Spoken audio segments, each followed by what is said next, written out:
Miss হবে না আপনার পছন্দের টিভি শো। দেখুন জি5 অ্যাপে একদম ফ্রি। ওনাকে জিজ্ঞেস করুন ওনার চরকাটা কোথাও হারিয়ে গিয়েছে নাকি। হ্যাঁ সরি, আমার এটা ভেবে আশ্চর্য লাগছে যে ওনার নিজস্ব কাজকর্ম কি এতটাই কম পড়েছে। আমি অধিকাংশ সময় না আড়ালেই থাকি রোহিতদা। তোমাদের জন্য সত্যি আমি ম্যাটার করি বলো? ইভেন তোমালের জন্য ম্যাটার করি? তোমাল তো আমাকে সরিয়ে দিয়ে একজনকে আনার জন্য নিজের জীবনে অস্থির হয়ে উঠেছে। আমি সবটা বুঝতে পারি কিন্তু আমি কিচ্ছু করতে পারি না। বিশ্বাস করো, আমি না, আমার এই যন্ত্রণাটা কেউ বুঝবে না। আমি নিজেকে চেঞ্জ করার চেষ্টা করি, বাট কেউ আমাকে বিশ্বাসই করে না। আমার কথা কেউ বিশ্বাসই করে না। আমার এই যন্ত্রণাটা কেউ বুঝবে না। যাক, এখনের জন্য মনে হচ্ছে একটু সামাল দেওয়া গেছে। রুদ্রদা আজ কি বিপদের মধ্যে আমাকে ফেললো। এখন নিজেও কোণঠাসা হয়ে গেল। বারবার সাবধান হতে বলেছিলাম, শুনলই না।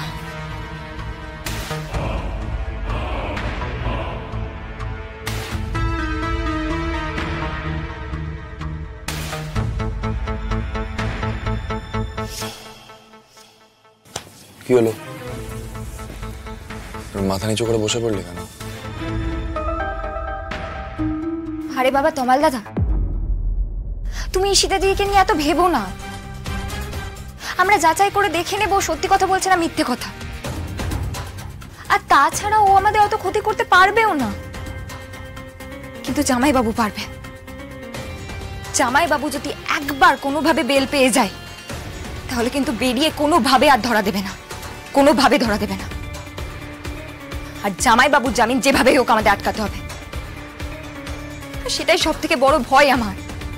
জামিন ফুলকি এত ইজিলি জামিন পাবে না, যাই হয়ে যাক। আফটার অল মার্ডার চার্জ, এত সহজ নাকি সবকিছু?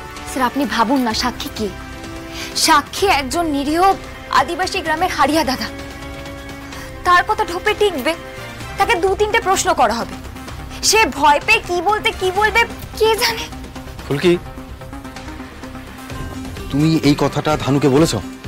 ধানু দিদি জানে তমাল দাদা। সবার আগে জামাইবাবুর বেল আটকাতেই হবে। আচ্ছা ঠিক আছে, অনেক রাত হয়েছে। আই থিঙ্ক আমাদের সবার এবার ঘুমানো উচিত। কাল সকালে কোর্টে কেসও আছে। তমাল শুতে যা, আর যাওয়ার সময় বাইরে দিয়ে দরজাটা লাগিয়ে যাস।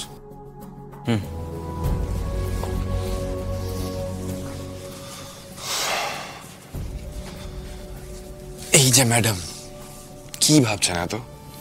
এবার দয়া করে একটু রিল্যাক্স করুন। এটা দেখো, এটা কি? এটা আমাদের বাড়ি, আমাদের ঘর।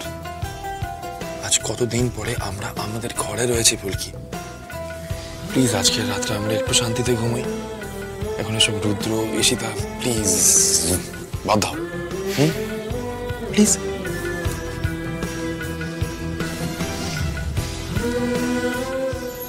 আপনার খুব কষ্ট হয়েছে তাই না স্যার? আমি জানি। আপনি তো আগে কখনো মোট বননি, কখনো ভাবে থাকেন উনি। আমার তো ওইসবের অভ্যেস আছে।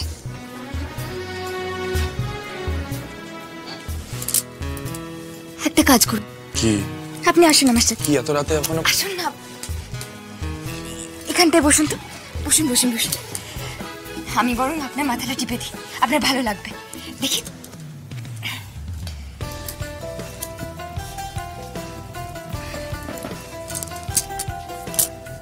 চোখ বন্ধ করুন।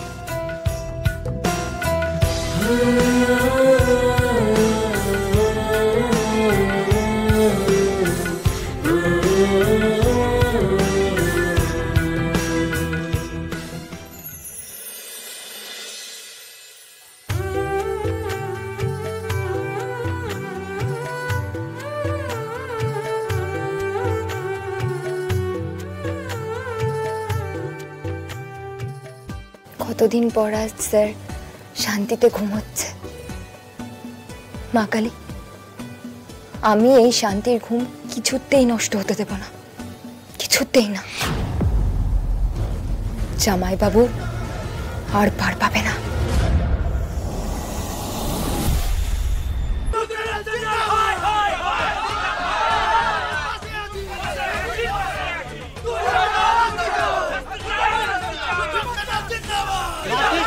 থেকে উত্তেজনা তুলছে কোর্ট চত্বরে উপস্থিত যুযুধান দুই পক্ষ। যদিও রুদ্ররূপ সান্যালের পক্ষের আজকে কিন্তু সমর্থন অনেকটাই কম, তাদের কর্মী সমর্থকরা আজ একটু ম্রিয়মাণ। আমি আমার ক্যামেরা পার্সনকে বলবো একটু দেখাতে। একদিকে রয়েছেন রুদ্ররূপ সান্যালের দলের সমর্থকরা এবং অন্যদিকে রয়েছেন নবাবগঞ্জের সাধারণ সমর্থক, যারা কিন্তু এই মুহূর্তে ক্ষোভে ফুঁসছে। সাধারণ মানুষের মধ্যে প্রচন্ড অভিযোগ রয়েছে, ক্ষোভ রয়েছে, তারা রুদ্ররূপ সান্যালের শাস্তি চাইছেন। এখানে প্রচুর সাধারণ মানুষ জড়ো হয়েছেন, যারা কিন্তু এখানে বিরোধিতা করছেন, দাবি করছেন রুদ্ররূপ সান্যালের সব জবাব চাইছেন। প্রশ্ন মুখে মুখে একটাই, কি হবে আজকের বিচার? কোন পক্ষে রায় দেবেন বিচারক? রুদ্ররূপ সান্যালের শাস্তি হবে নাকি জামিন? দেখতে থাকুন লাইভ। আপনাদের আরো একবার মনে করিয়ে দিই, এলাকার নেতা রুদ্ররূপ সান্যালকে গ্রেপ্তার করা হয়েছিল। নেতার বিরুদ্ধে অভিযোগ এনেছেন তাঁর স্ত্রী লাবণ্য সান্যাল। রোমহর্ষক সেই অভিযোগ, নারকীয়। রুদ্ররূপ সান্যাল, লাবণ্য সান্যাল ও তার গোটা পরিবারকে পুড়িয়ে মারতে চেয়েছিল। তারা প্রাণ বাঁচিয়ে পালিয়ে যায়। লাবণ্য সান্যালদের খুন করার উদ্দেশ্যে রুদ্ররূপ সান্যাল যে সরকারি নিবাসটি পুড়িয়ে দিয়েছিল, সেখানে 9 জন আদিবাসী উপস্থিত ছিল, যারা মহুলপুর গ্রামের বাসিন্দা। তারা পুড়ে মারা যান। আর এখানেই শেষ নয়, একাধিক অভিযোগ রয়েছে রুদ্ররূপ সান্যালের বিরুদ্ধে। অভিযোগের লিস্ট কিন্তু লম্বা।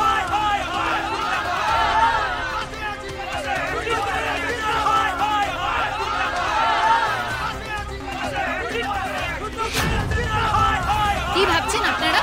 রুদ্ররূপ সান্যালের কি জামিন পাওয়া উচিত? কখনো না। এত বড় আসামির বেল পাওয়ার প্রশ্ন কোথা থেকে আসছে? আমরা আপ্রাণ চেষ্টা করব এরকম একজন ক্রিমিনালকে জামিন পেতে না দেওয়া। কারণ রুদ্ররূপ সান্যালের মতো একজন মানুষের মুক্ত হয়ে ঘুরে বেড়ানো সমাজের পক্ষে এবং নবাবগঞ্জের মানুষের পক্ষে হানিকারক। বাহ, শুনে তো মনে হচ্ছে কোর্টে সব প্রমাণ হয়ে গেছে।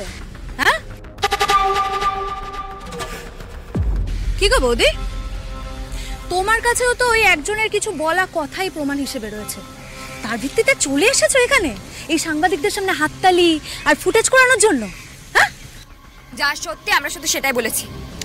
আমরা না, আমি ফুলকি। আমার তো মনে হয় এটা পুরোটাই ফুলকির নিজস্ব প্ল্যান। ও ইচ্ছে করে মিথ্যে অপবাদ দিয়ে রুদ্রদাকে শুধুমাত্র ফাঁসানোর চেষ্টা করছে, এছাড়া আর কিচ্ছু নয়। আপনি কি বলবেন ফুলকি দাস? উনি তো আপনাকে সরাসরি আক্রমণ করছেন। আমি একটা কথা বলতে পারি? ওনাকে জিজ্ঞেস করুন না, ওনার চরকাটা কোথাও হারিয়ে গিয়েছে নাকি? হ্যাঁ, সরি, আমার এটা ভেবে আশ্চর্য লাগছে যে ওনার নিজস্ব কাজকর্ম কি এতটাই কম পড়েছে।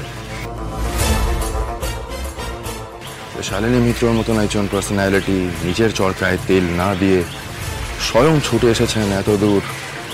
কেন? কিসের স্বার্থে? জি5 ডাউনলোড করুন আর সব এপিসোড দেখুন একদম ফ্রি।